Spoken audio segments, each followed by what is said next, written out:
welcome back to Roll Up and Recipes. Today we are going to make one singular sourdough loaf. I'm going to use my small little glass bowl. Hopefully it fits. I'm going to start off with about 375 grams of water. Sorry for this angle. We're going to slowly get there and be careful with the water because it weighs a lot and it'll add up very quick. It can sneak up on you. I decided to get my bigger bowl because the water would barely fit. So I pour in the water into my new bowl. I finally decide to add a little heavy on the water. I just add a couple more grams. Set that bowl aside, and then I get my active sourdough starter, clear my scale, and add about 100 grams. This scale is great, it works, but sometimes it's a little finicky. I have problems when I add the salt. If it's too little, sometimes it doesn't recognize it. You just have to work with it and figure out the little rough spots. I pour out my beautifully active starter. If it floats, it's good to go. It has a very nice and sticky texture. Get about 100 grams and leave about 10 or so in the jar. The less the better, I have found.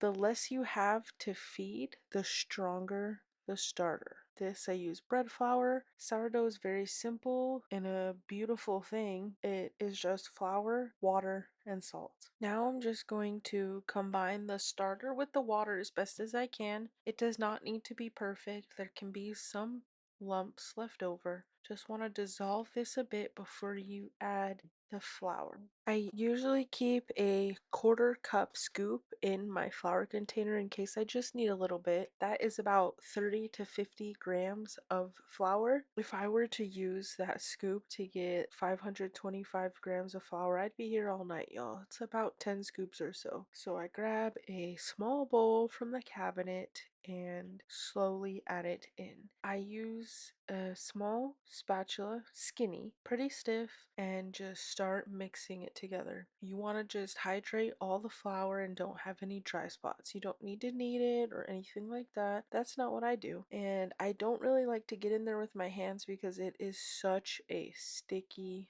mess. After we hydrate this and combine it how we want, right now, we will cover it and let it sit for 30 minutes on the counter. Y'all, in that 30 minutes, the structure of the dough completely changes. It goes from this sticky, messy, almost pancake batter type to stretchy, soft, a little less sticky, beautiful dough. I am giving this a knead a little bit, which I did not need to do. As you can tell, it sticks to the hands quite a bit. What I should have done is wet my fingers down a little bit. I don't know if this made too much of a difference, but I know it is a fat mess. Alright, y'all, while that rests for 30 minutes, I go ahead and feed my sourdough starter. I do about 50 grams of flour, 50 grams of water. I want it to be pretty thick and kind of like a pancake batter, probably a little thicker than a pancake batter. You'll see how it falls off my spatula here in just a second. I do like to have my sides scraped down as clean as I can get them, and I like to get all the starter off that I can. After the 30 minutes, I take my measured out salt, sprinkle it on top, wet my fingers, and dimple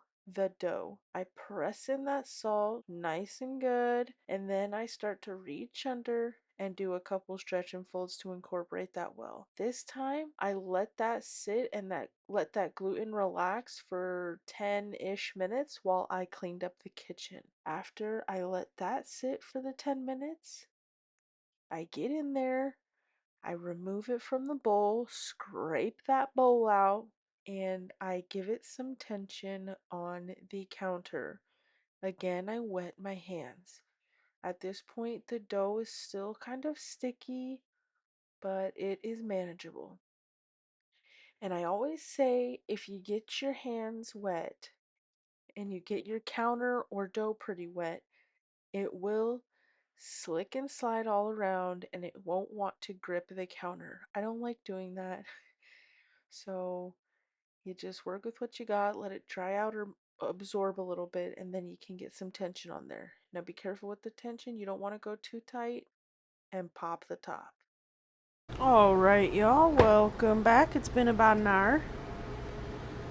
Got some weird bits here. Get my hands wet, remove the dough. It's very warm and it's got nice structure, very elastic. I'm gonna try to scrape as much of this as I can out. Alright y'all, I'm gonna wet my hands, stretch this booger out.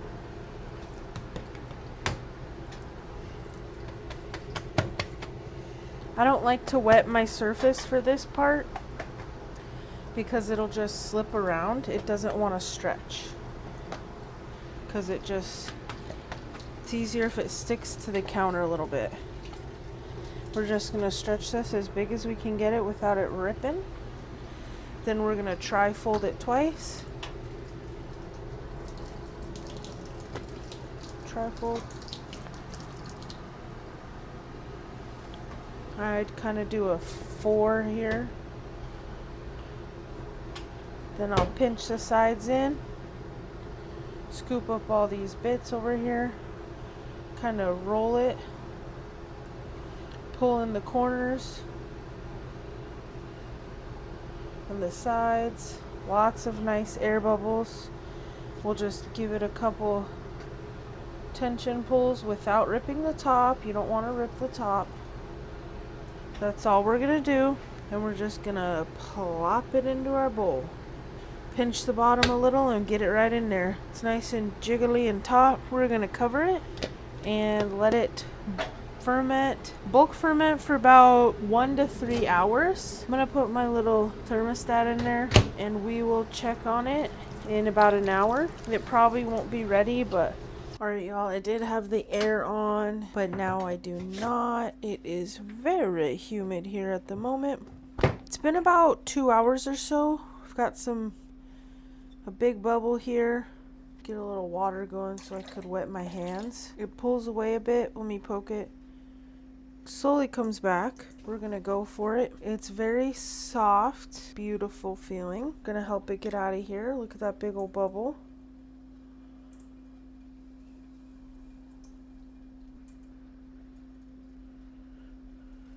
Beautiful. We're gonna give it tension and we're gonna let it sit there for 20 minutes. I apparently forgot to record this part, but after the 20 minutes, I carefully flip it over, stretch it out as much as it'll go, just about a foot or so wide. Tri-fold it, pull in the corners and the sides, and then roll it over and give it the tension again. That's your pre-shape. You put it into your bowl or dish, Banneton basket. I tried putting it on one single paper towel sheet that I sprinkled with flour, and I put the top side down on the paper towel, put it into my bowl, covered it with a plastic hairnet basically, and let it cold proof overnight. I've got my loaf here. It's just the next day. We're going to remove the shower cap. Okay, came off beautifully. I was not expecting that. It's raining like crazy right now. I'm really incredibly nervous about this paper towel situation, but I think it's gonna work well. We're gonna put it on the center there. We're gonna set it onto our, oh my goodness, oh boy. Oh my goodness, it has the pattern of the tissue on there. What in the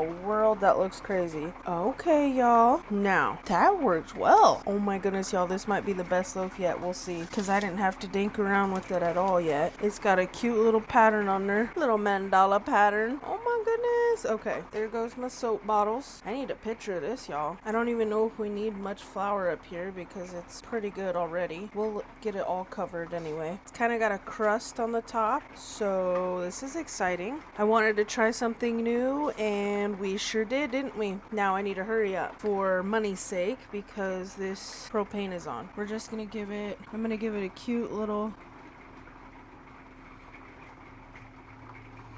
wheat stalk, barely go in there. Then we're gonna give it a nice side score and we're gonna call that good. We're gonna see what happens. Gonna bring out my Dutch oven. I have my cast iron skillet in the bottom down there with water, hot water, so it's steamed up. This is gonna be smoky. Always is. Be very careful because this is very hot. Now we're gonna carefully put our bread in here. Perfect. Carefully put our lid on. I preheated at about 475 We're gonna drop it to about 450, bake it for about 20 minutes, and remove the lid.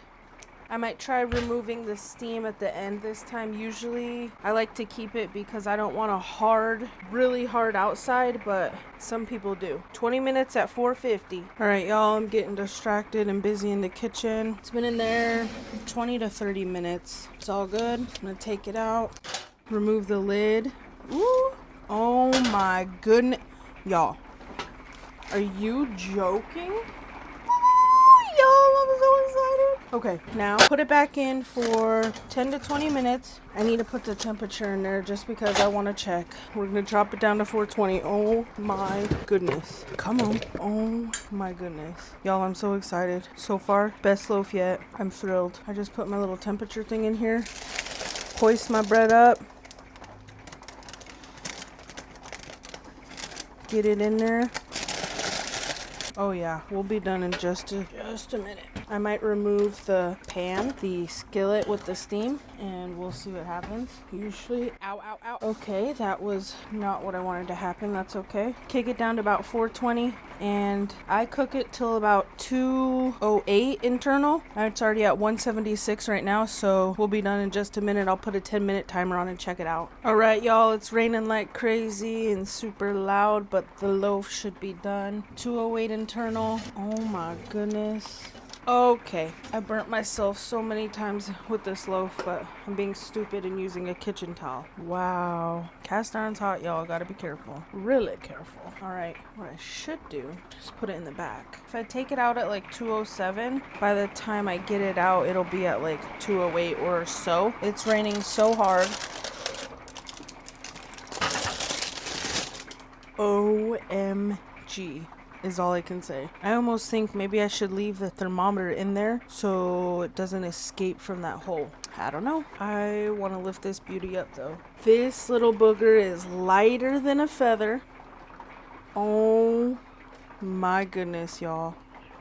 I'm so excited to eat this for dinner tonight. I'll show you what it looks like and what we serve it with. And I already know this is the best loaf yet. It has a massive ear, but I go super sideways now with my score, and I think I will chill out on that. It's more firm, but not dark.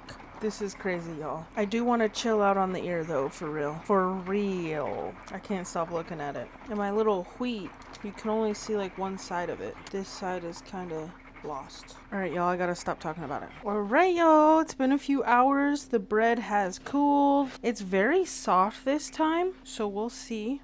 We'll see what happens. You could always cook it in the oven a little longer, I'm sure. Or even after it's cooled, toast it. Then you have warm, crusty bread. And it's a little floury, so, I mean, we'll see. We'll see.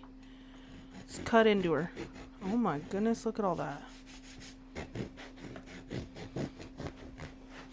Hopefully it's the most open crumb we've had yet. I'm so excited but nervous.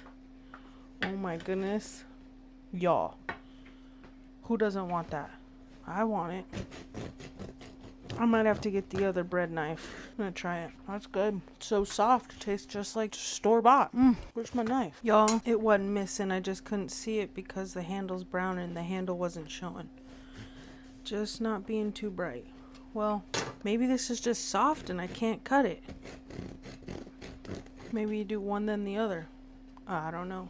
This bigger tooth one is easier, but still not easy to cut. Really soft, beautiful. This is difficult. I don't know why I'm so bad at cutting bread. Like really bad at cutting bread. It's comical and annoying. So it's more fluffy. Might be more open. That's open. I would say this is a success. All this flour, I don't like, but that's an easy fix. I made some chicken salad and some higher protein, hopefully prep, so I can eat something good and better for me than something junky and quick. Bon appetit. Oh yeah. This is such a soft loaf. Very different from any of the other ones that have come out, and it's incredible. Not having to reshape your loaf is key. y'all. We're getting closer and closer to a more open crumb. This is desirable, y'all. I'm gonna have to figure out if I can do an open bake, and I'll have to figure out if I can get it a little crispier and darker. And it's so humid right now. It's humid already, and now it's raining, so that could be a part of it. But cheers, y'all. Bon appetit. Give this recipe a try. We appreciate y'all for joining us. If you enjoyed this video, consider giving this video a like, letting us know what you think, and subscribing for more. Bon appetit.